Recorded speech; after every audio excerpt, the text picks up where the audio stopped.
Hello and welcome to this edition of FYI Weekly, your official source for the latest news and information from the city of Greensboro.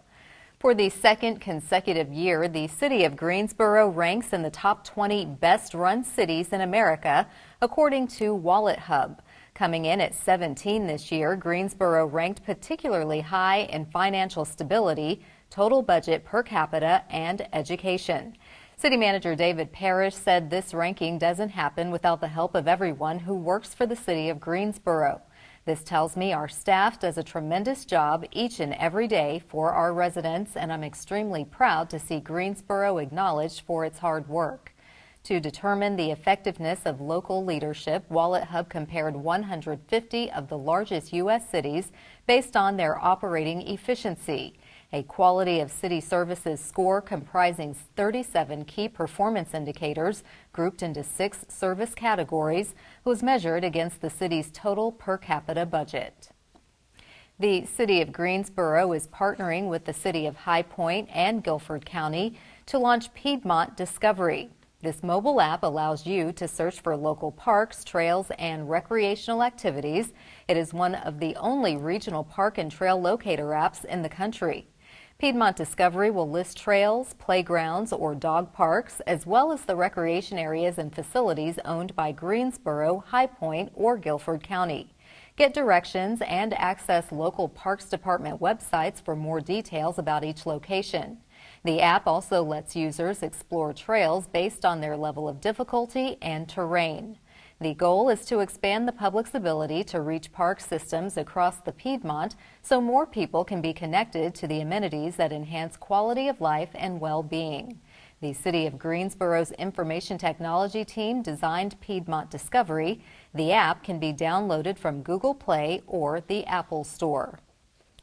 A recent analysis by College Factual, a higher education data firm, finds Greensboro to be one of the best cities in the nation for students who are seeking a vet-friendly college. UNC Greensboro is among the top 15% of this year's best colleges for veterans.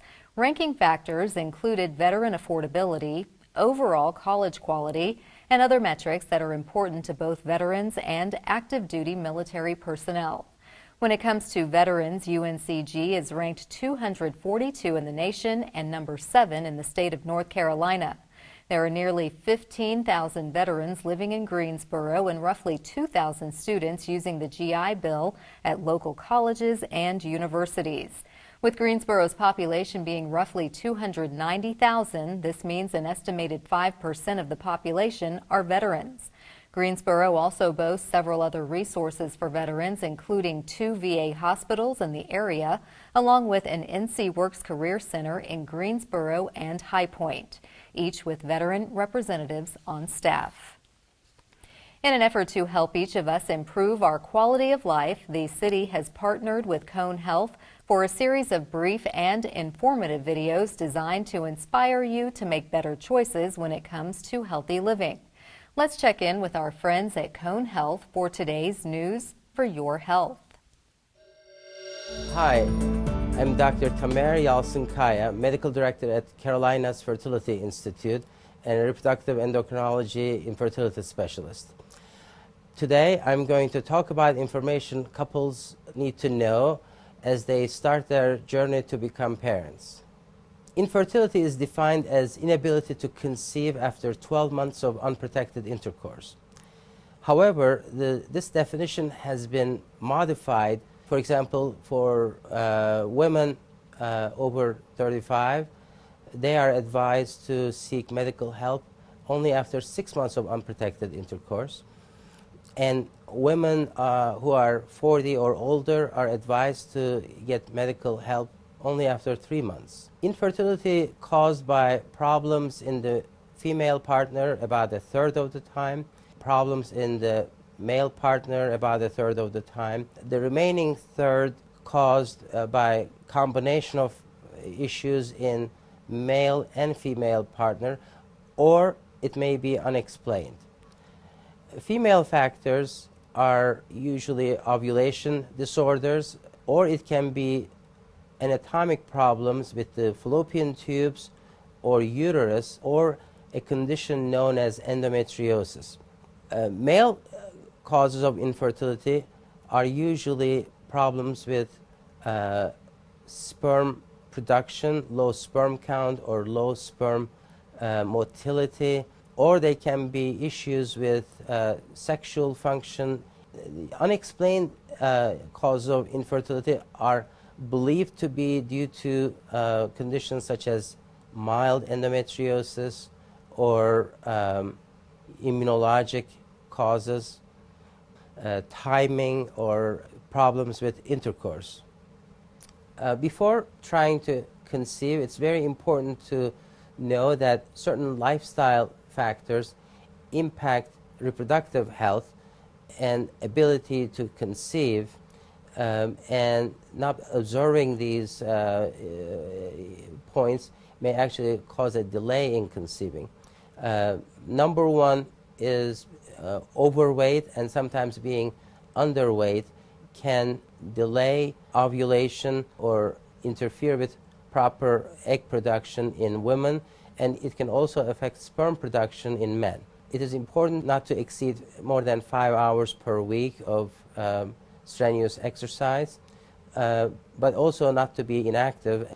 We recommend all tobacco products to be stopped, and alcohol intake should be limited to 1 serving per day on average, and this is true for both partners. We recommend to all women who are getting ready to try 400 micrograms of folic acid supplementation, which is over the counter. We also recommend a limited amount of caffeine consumption by women, since it has been associated with miscarriages, limiting it to 18 ounces of coffee or its equivalent per day. Particularly for men, it is important to watch their occupational exposure to toxic chemicals. Also, for people who are taking regular medications for their health problems, it is best to consult with your family doctor or your gynecologist before you start trying, to see what medications should be switched or stopped. Finally, it's important to recognize that use of recreational drugs such as marijuana or cocaine can be harmful. Another point is how to time intercourse. What is the fertile window? A normal ovulation occurs somewhere at midpoint of a 28-day cycle. And for women who have longer menstrual intervals, 32 days for example, it's best to subtract 14 from the menstrual cycle interval to obtain the day on which they ovulate. So according to this rule, a woman who has 32-day cycles would be expected to ovulate on day 18 of her cycle. So once we establish the day of probable ovulation, then it's good to have intercourse during a 3-4 day window before the ovulation and about 2 days after the anticipated ovulation. During the journey to have a baby, it's important to talk to your physician, your primary care provider, and also to seek help from a specialist when certain red flags exist in the individual partners, such as previous history of tubal surgery or endometriosis, either in the person or in her family, or prior exposure to cancer agents and such. Thank you for joining me. I hope you find this information helpful as you continue on your journey to have a baby.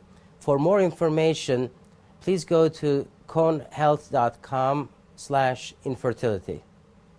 I'm Dr. Tamer Yalcinkaya. Thank you. It's not too late to join the social media campaign to bring the author of this year's community read to the Gate City. We'll have that story and more news coming up after the break. Stay with us.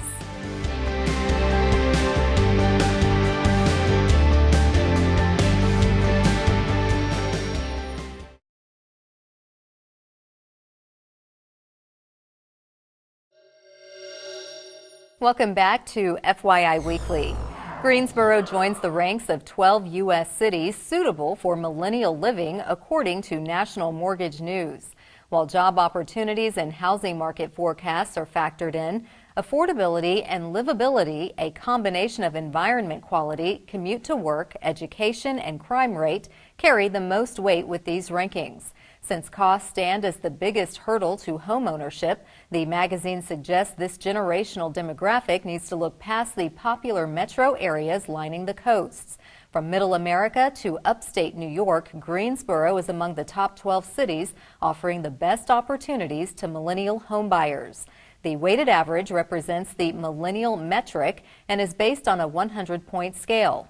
Greensboro's millennial metric score is 63. The data measures the 100 most populated metro areas in the country, each ranked in 4 categories: Zillow's housing market forecast, affordability based on Zillow's home value index, job market, and livability. This year's 9th One City, One Book event will kick off at the end of August. The votes have been tallied for the 2019 Community Read. The Greensboro Public Library has selected Born a Crime, Stories from a South African Childhood by Trevor Noah. Noah, who is the host of The Daily Show, recalls his early years in apartheid South Africa. Born to a white father and a black mother, Noah was considered illegal at his birth because of his mixed race. His book explores themes of racism, family, education, 1980s culture, the pitfalls of adolescence, and other topics. The Greensboro Public Library, along with multiple community partners, lead a citywide reading of a selected book. Lively programs, discussions, films, and other activities offer opportunities for the entire community to engage around the themes of the book selection. The library needs your help to convince Trevor Noah to make a public appearance at the library. You can join the social media campaign by posting a video and using hashtag Trevor2GPL. For more information about the programs and other resources offered by the Greensboro Public Library, visit the library's website. The North Carolina Folk Festival will welcome world-renowned soul instrumentalist and vocalist Booker T. Jones. He will perform on opening night Friday, September 6th in downtown Greensboro. Originally rising to fame as the frontman of Booker T and the MGs, Jones has been performing R&B, instrumental rock, electric blues, and soul music since childhood. His influence on modern soul music is far-reaching, especially when it comes to the organ-driven Memphis soul sound, the largest subgenre of Southern soul music. One of his most famous songs, Green Onions, was inducted into the Blues Hall of Fame in 2018 and remains the only instrumental track on the Rolling Stones 500 Greatest Songs of All Time. Booker T. Jones won 3 Grammys and is the recipient of the prestigious Grammy Lifetime Achievement Award. Jones has performed with great musicians such as Ray Charles, Stephen Stills, and Neil Young. His legacy and lyrical influence in the soul and blues sphere is undeniable. In an effort to spotlight and celebrate local artists, business owners, community builders, and essentially the next generation of leaders, the city is proud to partner with Action Greensboro to introduce our Made in Greensboro series. Let's see who we feature in today's Spotlight.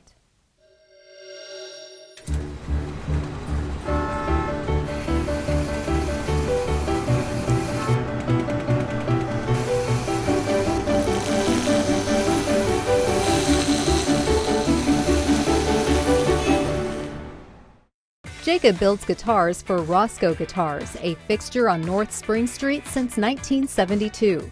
Roscoe Guitars manufactures premium bass guitars that are sold around the world and here in Greensboro. Models range from $2,500 to however much you're willing to spend on customization. Jacob developed his affection for the guitar when he was only 6 years old. His dad bought him a jumbo-sized acoustic guitar, one he could barely wrap his arms around, and he hasn't stopped playing since. The transition to crafting guitars came when a former coworker told Jacob about a position to do electronics at Roscoe Guitars. With Roscoe's team of 5, Jacob does the body shaping, wood processing, cutting, electronics, fretting installations, and a host of other tasks.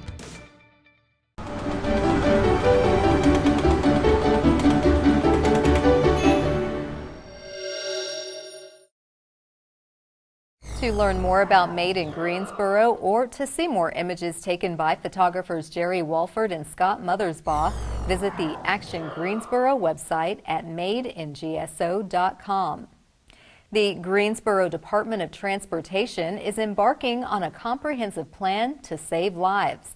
Coming up after the break, we'll talk to the director of GDOT about his vision for zero fatalities. Stay with us.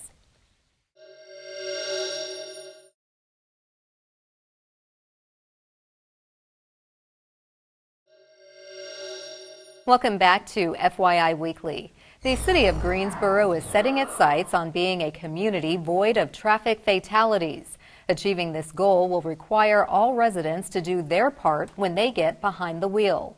Joining me now to tell us about the Vision Zero campaign and official plan is Adam Fisher. He is the director of the Greensboro Department of Transportation. Hello, Adam. Welcome back. Hello, Carla. Good Always to see you good again. to see Absolutely. you too. So remind us, you've talked to us before about Vision Zero. Give us an overview of the objectives of this campaign. It's Vision Zero.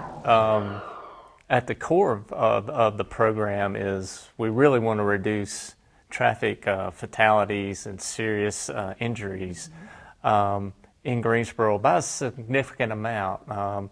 We have anywhere from 28 to 32 crashes that result in fatalities, unfortunately, in Greensboro. When you start thinking about that within your community, what is an acceptable level? And we can't come up with a number that is acceptable except for zero. So we've been going through a lot of public outreach, getting public input, and I think everybody supports the program. Yeah, they could rally around it, absolutely. Zero should be our goal.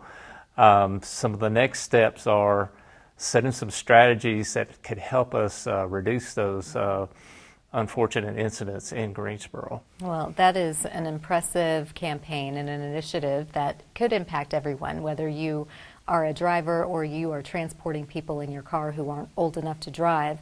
With your public input sessions, what are people in the community saying? Yes, I mean, the community supports Vision Zero, especially when they think about within their own families. Yeah, absolutely. No fatal accident is acceptable.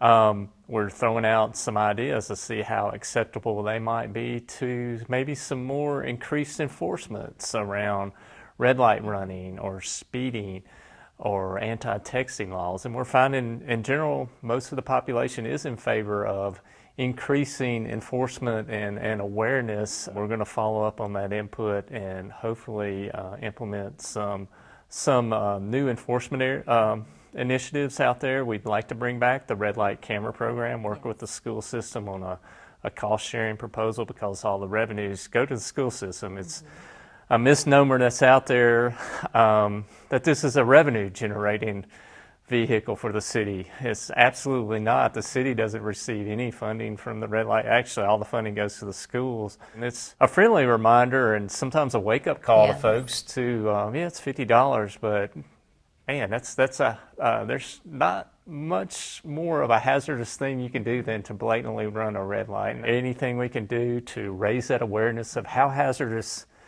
certain traffic violations are, as well as just to raise the awareness. That's the other purpose of a red light camera program. It's just to raise awareness to the public that, yeah, we're serious about this Vision Zero program, and we're going to start taking any means necessary to reduce those numbers.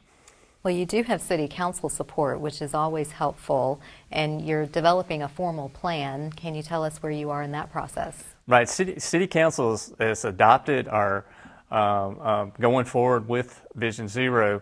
Some of the strategies, as I mentioned, like enforcement strategies like the red light camera program, and increased enforcement of speed limits or anti-texting. We were working with our state legislators on an improved anti-texting bill that unfortunately didn't pass this go-around, but we will continue those efforts to try to beef up those laws and statutes that would govern, what is safe driving. Also, staff-wise, we're going to start meeting monthly with the police department and reviewing every month, review every serious accident or collision that's happened within the city, and see if there's anything immediately we could do at that specific location as well, and see if there's just anything unusual that may be going on with a particular accident that may have occurred, that we could take some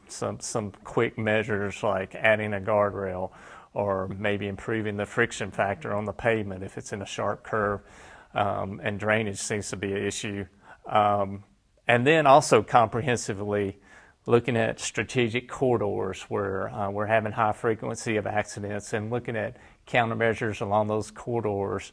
Again, it could be signage, lighting, lack of sidewalks, lack of crosswalks, whatever we're seeing in that area that could improve safety.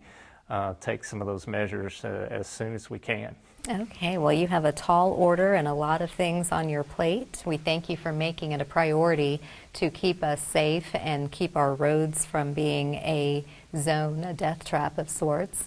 So we thank you for that. And do come back and give us updates on the red light cameras and just your progress in terms of texting and driving. Absolutely. And it's going to take everybody, every citizen, and thank you for shining a spotlight on this, because the more awareness that we can put out into the community about how serious a matter this is, because it's really everybody's responsibility to drive in a responsible manner. So we're hoping that the message, and it does seem to be taking out, people are more aware, so it is trying to raise that awareness was kind of one of our first goals. It seems to be catching on, and the public is aware of this. Wonderful. Well, thank you, Adam, and come back and see us. All right, thank you. Thank you. Stay tuned for a little-known fact about Greensboro as we tell you something about the city. That's coming up after the break. Stay with us.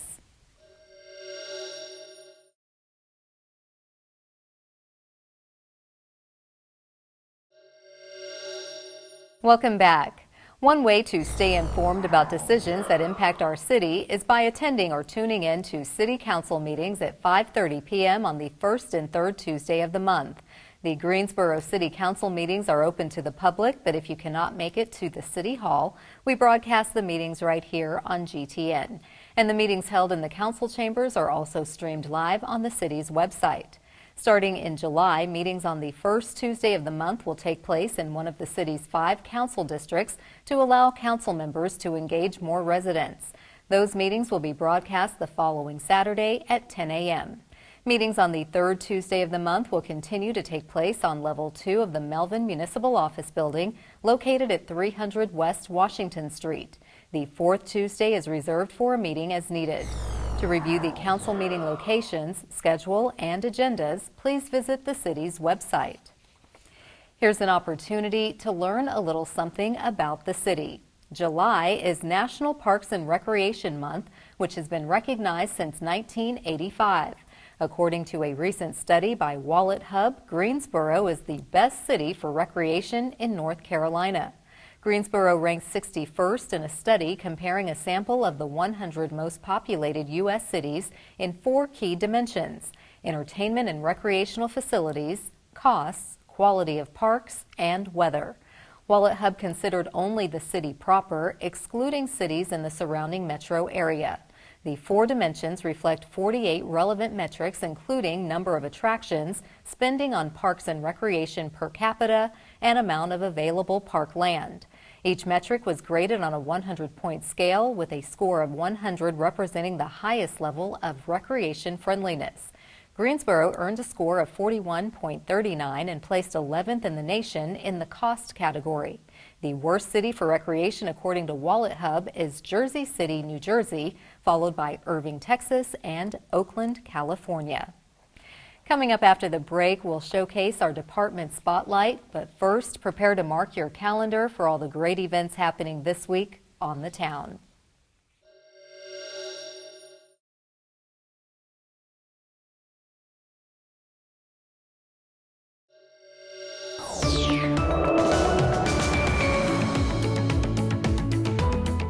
Hey, this is Isaac. Start some new summer traditions this weekend on the town. Start your summer Fridays off right with a trip downtown for Food Truck Friday from 11 to 2 p.m. at Center City Park. Enjoy the delicious food offerings from Virgil's Jamaican, the Pearl Kitchen, and Emergent Sweets. Get out your food rut and enjoy a beautiful lunch in the park. For more information, check out the LeBauer Park Facebook page. Greensboro is celebrating National Parks and Recreation Month with adult recess this Friday from 6 to 9 p.m. at the Barber Park Sprayground. This event is free for adults 21 and up and will feature all nostalgic playground games like Foursquare, Tetherball, adults-only sprayground access, and music from the 70s, 80s, and 90s. Adult beverages and food will be available for purchase. For more information about Parks and Recreation Month activities, visit greensboro-nc.gov/parksandrec. Looking to start a new summer tradition? Try a Friday night paddle at Lake Townsend. Come enjoy the lake in the moonlight. Bring your own boat or rent one at the lake, including a private boat, a solo kayak, or a tandem kayak. This event is for those ages 13 and up. Guided night paddle will be held from 8 to 10 p.m. Please call Lake Townsend to register at 336-373-3694. Peach pancakes, anyone? On Saturday morning, the Greensboro Farmers Curb Market will host a peach pancake and celebration day from 8 to 11:30 a.m. while supplies last. Guest chefs Alex and Tim Amoroso of Cheesecakes by Alex will prepare light and fluffy pancakes made with peaches and local ingredients. Juice and water will be available for purchase. The cost is $5 per plate. What a great way to spend a Saturday morning. Go to gsofarmersmarket.org for more information. On Sunday, head over to Guilford College for Music for a Sunday Evening in the Park concert, also known as MUSEP, starting at 6 p.m. Presented in conjunction with the Eastern Music Festival. This free concert will feature the Piedmont Triad Jazz Orchestra, who will be playing two 45-minute sets of jazz music for you to enjoy. Go to greensboro-nc.gov/MUSEP for additional information. Keep watching FYI Weekly right here on GTN to find out more about events happening on the town.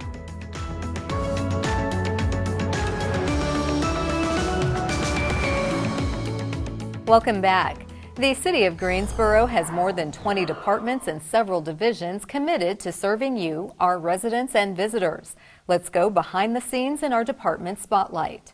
Today, we place the spotlight on the Information Technology Department. Getting news updates about the City of Greensboro just got easier with Amazon's Echo and other Alexa devices. Residents can access the weekly Greensboro Alexa Flash Briefing skill for a quick rundown of city news and community events. Jay Nichols, Director of Information Technology, says we continue to explore new ways to help Greensboro be a smart city. Partnering with the Amazon Alexa for the flash briefings is another avenue for us to leverage technology to reach and engage our residents. To get started, users must have the Alexa app on a smartphone or tablet, access the menu and choose the Skills and Games option. Type City of Greensboro in the search bar, then select the Enable Skill option. To listen to the latest weekly updates from the City of Greensboro, users can simply ask Alexa, "What's my flash briefing?" or "What's the news?" Straight ahead on the other side of the break is this week's Way to Go GSO shout out. Stay with us.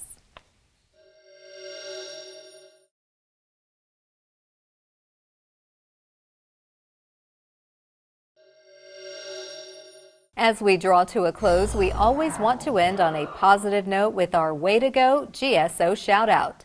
This week's shout out goes to the Carolina Cobras. Fans of the Cobras purchased discounted game tickets to help support Special Olympics North Carolina.